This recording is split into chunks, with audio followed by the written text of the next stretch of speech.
Madyong bungkag ka na itong tanan, ilabi na sa mga buntag na wala pa na bungkag ko na to na. For today's video nga ka, okay, magpalagata. Tara, let's go!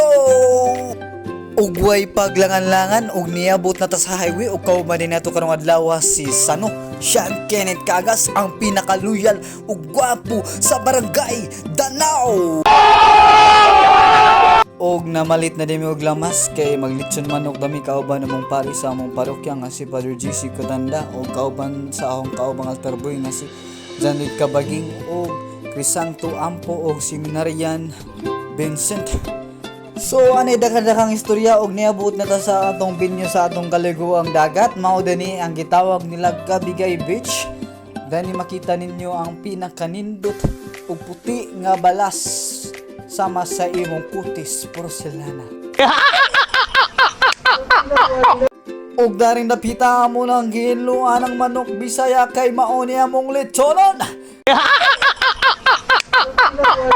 Og nagsugo na taghiwa sa atong mga lamasers na gikan pa sa Barangay Kinsulara.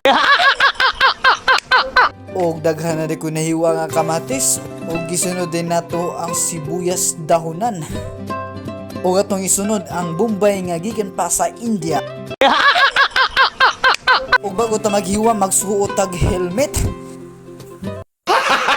Kay basin makahilakta bisag di ta broken. Og daring napita to nang gisugdan og sud sa mga lamas sa atong lechon manok.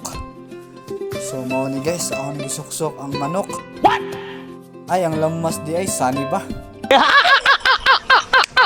Og gisugdan na din og tuyok ang among lechon manok. Kay magpuli-puli ra daw ming Sano Sean Kenneth Cagas. Og siyang natuyo ko, nagjaming-jaming na din sila sugod, sila padre o mga kauban. Og mo ni sila guys. Og daring dapita, luto na itong lechon manok.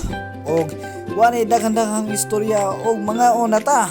Og gisugda na daghiwa ni Sano ang lechon manok namo nga gituyok-tuyok sa bag.